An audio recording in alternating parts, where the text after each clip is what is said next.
Hello students, welcome again to our channel Sun Physics. आज हम करने वाले हैं मूविंग कॉइल गैल्वेनोमीटर। जैसे मैंने आपको पहले ही बताया था कि जब हम कोई डिवाइस करते हैं तो हम कुछ बेसिक चीज़ें उसके बारे में करते हैं, जैसे वो डिवाइस क्या करता है, उसका प्रिंसिपल क्या है, कंस्ट्रक्शन क्या है, वर्किंग क्या है और उसे कहीं और भी यूज़ किया जा सकता है क्या। तो मूविंग कॉइल गैल्वेनोमीटर जो है that is a device used to measure और detect small values of current. छोटे छोटे करंट जो होते हैं मिली एम्पियर्स में, माइक्रो एम्पियर्स में, अगर हमें ये पता करना है कि वहां वो करंट आया या नहीं आया, डिटेक्ट करना और कहीं जरूरत पड़े तो मेजर करने में गैल्वेनोमीटर का यूज होता है। ध्यान रखिएगा, गैल्वेनोमीटर हाई करंट को मेजर करने के लिए यूज नहीं किया जाता, उसके लिए एमीटर यूज किया जाता है। हाँ, हम गैल्वेनोमीटर को कन्वर्ट कर सकते हैं एमीटर में, वो हम इसी टॉपिक में आगे बताएंगे। अब इसका प्रिंसिपल क्या है, जस्ट इससे पहले हमने एक टॉपिक किया था current carrying coil in a magnetic field. तो हमने ये देखा था कि उस पर टॉर्क लगता है, तो वही प्रिंसिपल इस डिवाइस में यूज होगा। अगर आपने वो वीडियो नहीं देखा है तो उसका लिंक इसके डिस्क्रिप्शन बॉक्स में मैंने डाल रखा है, आप वो जाके वहां पे देख सकते हैं। अब देखिए प्रिंसिपल क्या है, whenever a current carrying coil is placed in a magnetic field, uniform magnetic field, it experiences a torque. जब भी एक करंट कैरिंग कॉइल को यूनिफॉर्म मैग्नेटिक फील्ड में रखा जाता है तो उस पे एक टॉर्क लगता है, या कह लो कि वो जो कॉइल है वो एक टॉर्क एक्सपीरियंस करती है जिसकी वजह से वो टर्न हो जाती है। उसमें हमने एक निडल रखी होती है, वो निडल भी घूम जाती है और ऊपर एक स्केल होता है, उससे हमें उस करंट की वैल्यू पता चल जाती है कि वहां पे कितना करंट आया। अब हम इसकी कंस्ट्रक्शन की बात करते हैं। कंस्ट्रक्शन में ये डायग्राम आपको नजर आ रहा है, ये नॉर्थ और साउथ मैग्नेटिक पोल्स हैं। देखिए इसकी शेप जो है वो थोड़ी सिलेंड्रिकल है। इससे क्या होगा, रेडियल मैग्नेटिक फील्ड प्रोड्यूस होगा। रेडियल मतलब ये देखिए, मान लीजिए ये सेंटर है, तो मैग्नेटिक फील्ड लाइंस जो है वो हमेशा इस सेंटर से होके जाएंगी, ऐसे ऐसे ऐसे। अब ये जो रेडियल मैग्नेटिक फील्ड हमने लिया है, इसका फायदा क्या है वो देखने वाली बात है।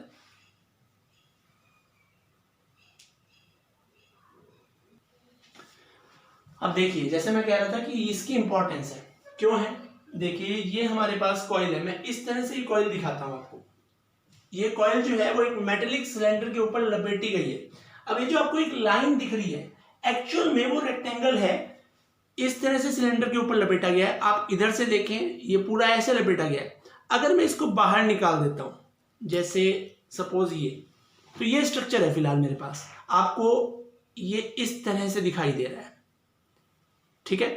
अब हम क्या करते हैं, अगर इस कॉइल को मैं यहां देखूं या यहां देखूं या यहां देखूं, कैसे भी देखूं, हमेशा जो कॉइल है वो मैग्नेटिक फील्ड की डायरेक्शन में ही रह रही है। इसका मतलब कॉइल का जो नॉर्मल रहेगा वो मैग्नेटिक फील्ड से हमेशा 90 के एंगल पे रहेगा, अल्फा की वैल्यू हमेशा 90 रहेगी। ये बात ध्यान देने की है।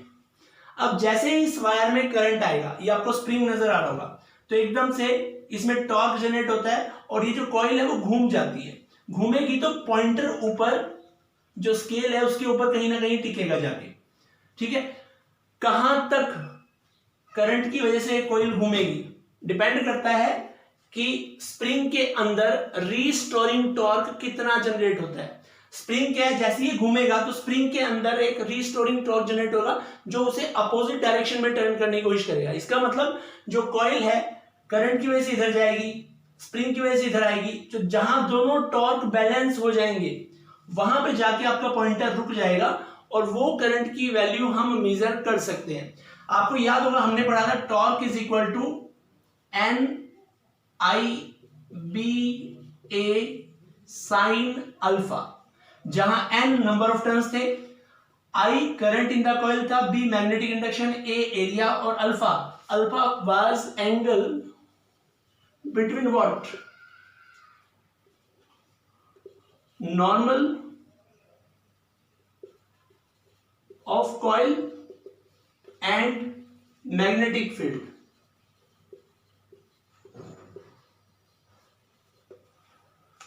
अब यहां जैसे मैंने आपको कहा है कि रेडियल मैग्नेटिक फील्ड होने की वजह से ये जो अल्फा है इट इज ऑलवेज 90, तो टॉर्क एक तरह से हमेशा मैक्सिमम रहेगा और वो कितना रहेगा NIBA। इसको इक्वेशन नंबर 1 मान लेते हैं।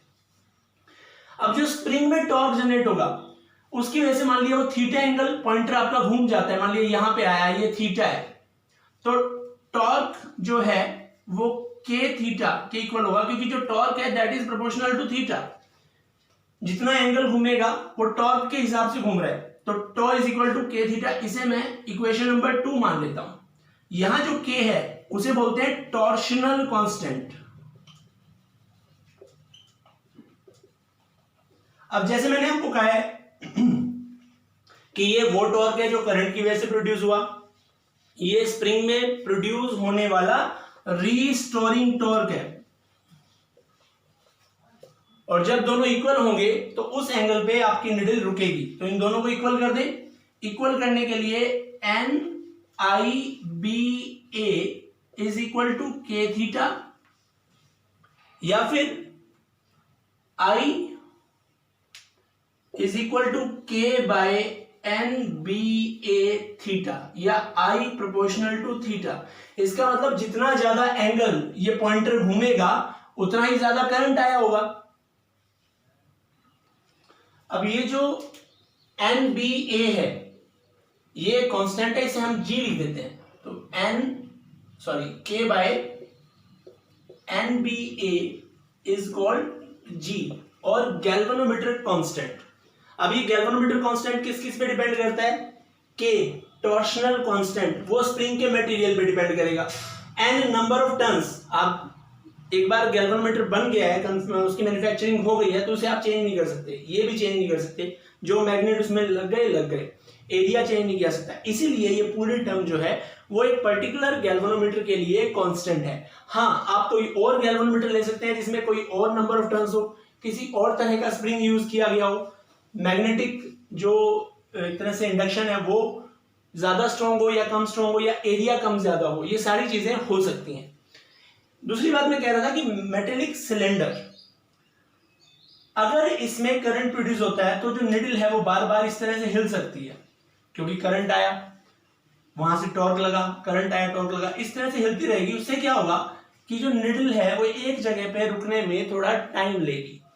हम चाहते हैं कि रीडिंग जल्दी आए, इसका मतलब ये जो इस तरह की वाइब्रेशन हो रही है ये ना हो, उसके लिए है मेटेलिक सिलेंडर। मेटेलिक सिलेंडर क्या करता है, इसके अंदर एडी करंट प्रोड्यूस करता है, जिसकी वजह से जो निडल है वो एक जगह रुक जाती है बहुत जल्दी, और रीडिंग लेने में हमें आसानी होती है। ठीक है, ये जो एडी करंट वाला कॉन्सेप्ट है ये हम बाद में भी डिस्कस करेंगे। जो अगली यूनिट है अल्टरनेटिंग करंट वाली और इलेक्ट्रोमैग्नेटिक इंडक्शन वाली, उसमें डिस्कस करेंगे। Next term is sensitivity of galvanometer. Sensitivity का मतलब नाम से क्लियर हो रहा है कि थोड़ा सा भी करंट आए तो वो आपको पता चले।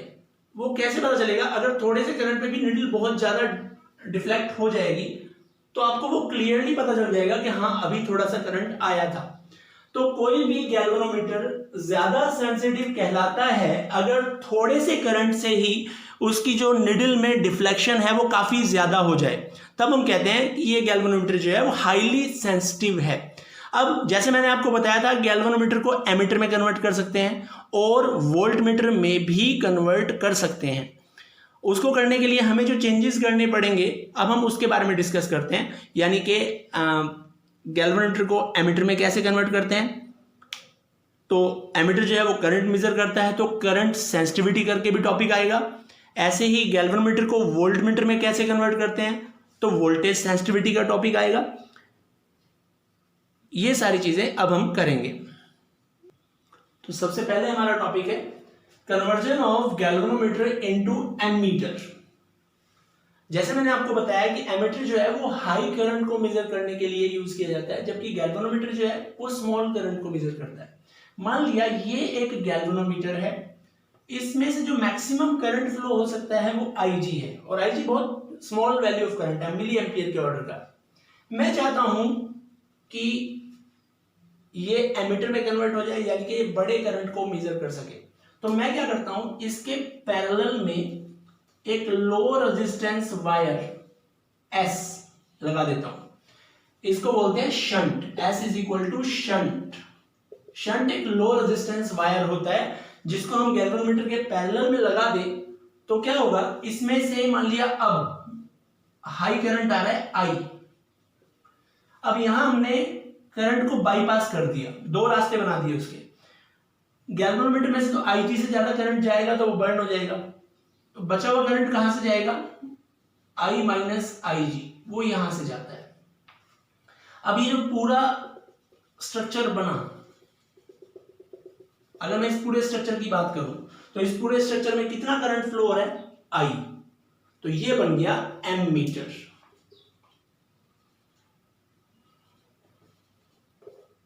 ठीक है, इस पूरे को एमीटर बोलते हैं।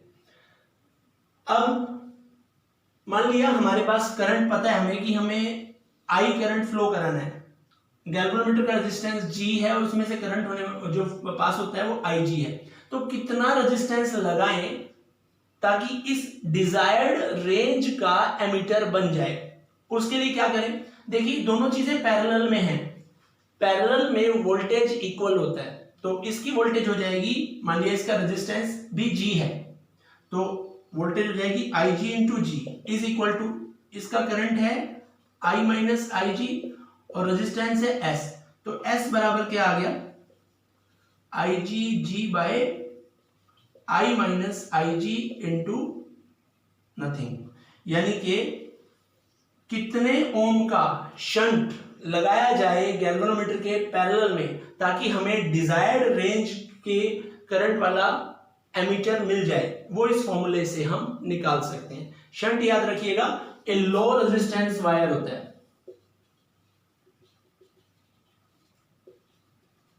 तो शंट की अगर कोई डेफिनेशन भी पूछे, it is a low resistance wire which can be connected in parallel to the galvanometer to make it ammeter.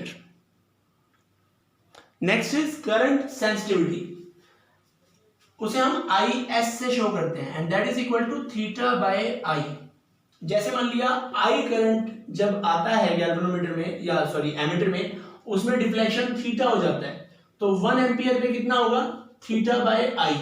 इसी को करंट सेंसिटिविटी कहते हैं, यानी कि deflection produced in ammeter per unit current, deflection per unit current. तो इसकी जो unit होगी वो, इसको हम क्या बोल सकते हैं, डिवीजन बोल सकते हैं, क्योंकि जो निडल है वो डिवीजन के टर्म्स में आगे बढ़ती है, डिवीजन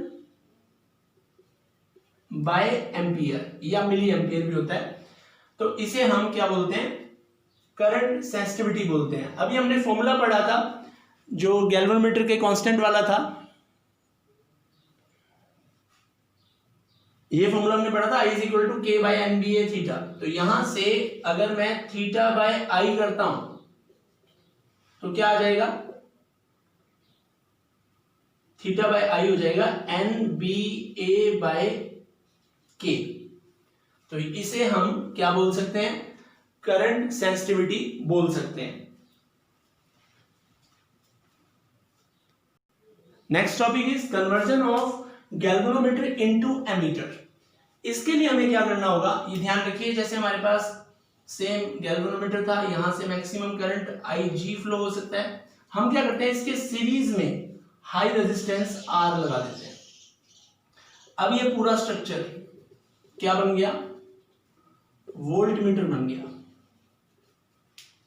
ठीक है, अब हमें ये पता है कि मान लिया अब इससे V वोल्टेज मेजर किया जा सकता है, तो वोल्टेज क्या होता है, करंट इनटू रेजिस्टेंस, रेजिस्टेंस हो गया G प्लस आर, या फिर V by I G is equal to G plus R, या फिर R is equal to V by I G minus G. तो कितने ओम का रेजिस्टेंस सीरीज में जोड़ना है एक पर्टिकुलर रेंज का वोल्टमीटर बनाने के लिए, वो फॉर्मूला हम ये निकालते हैं। अब एक बात और ध्यान दीजिए, मैंने इसमें बोला high resistance, it is not a shunt. कई बार बच्चों को कंफ्यूजन होता है कि एक गैल्वेनोमीटर लो, उसके पैरेलल में वायर जोड़ा तो बन गया एमीटर, सीरीज में वही वायर जोड़ दिया तो बन गया voltmeter. It is not like that. दोनों केस में हमने सेम वायर नहीं जोड़ा है। यहां हमने हाई रेजिस्टेंस जोड़ा है और एमीटर वाले केस में हमने लो रेजिस्टेंस जोड़ा है, वो शंट है, ये शंट नहीं है। तो ये बात ध्यान रखिए, एक बात। दूसरी बात ये कि एमीटर अगर बनाना है तो आपको लो रेजिस्टेंस पैरेलल में जोड़ना पड़ा है, वो बन गया एमीटर। लेकिन जो एमीटर फाइनली बनता है वो सर्किट के सीरीज में जोड़ा जाएगा, ठीक है। ये बना है वोल्टमीटर। वोल्टमीटर कैसे बना है? हाई रेजिस्टेंस को गैल्वेनोमीटर के सीरीज में जोड़ने पे बन गया वोल्टमीटर। अब इस वोल्टमीटर को मेन सर्किट के पैरेलल में जोड़ना पड़ता है, क्योंकि वोल्टेज मेजर करनी हो तो वोल्टमीटर को हमेशा कहां जोड़ते हैं? पैरेलल में। ये बात ध्यान रखिए। दूसरी बात है वोल्टेज सेंसिटिविटी। जैसे हमने क्या कहा था कि करंट सेंसिटिविटी था theta by I, voltage sensitivity VS हो जाएगा थीटा बाय वी, यानी कि वोल्टेज पर यूनिट डिफ्लेक्शन। अब इसको मैं क्या लिख सकता हूं? थीटा बाय, इसे आई आर लिख सकता हूं, और जो थीटा बाय आई है या करंट सेंसिटिविटी है तो it can be written as I S by R. Voltage sensitivity is equal to current sensitivity by resistance. तो ये आज के टॉपिक थे। इससे रिलेटेड न्यूमेरिकल हम अगले वीडियो में कवर करेंगे। आई होप आपको ये वीडियो अच्छे से क्लियर हुआ होगा। अगर इसमें आपको कोई भी डाउट है तो आप कमेंट सेक्शन में मुझसे पूछ सकते हैं, आई विल आंसर दैट। और अगर आपको इससे रिलेटेड, जैसे मैंने आपको बोला था कि करंट कैरिंग कॉइल पे जो टॉर्क लगता है उसका डेरिवेशन, वो मैंने इसके डिस्क्रिप्शन बॉक्स में लिंक दे रखा है, आप वहां जाके उसे देख सकते हैं। और अगर आपको वीडियो अच्छा लगे तो लाइक, शेयर और सब्सक्राइब करें, और आगे से कोई नोटिफिकेशन मिस ना हो इसके लिए आप बेल आइकन को भी प्रेस करें।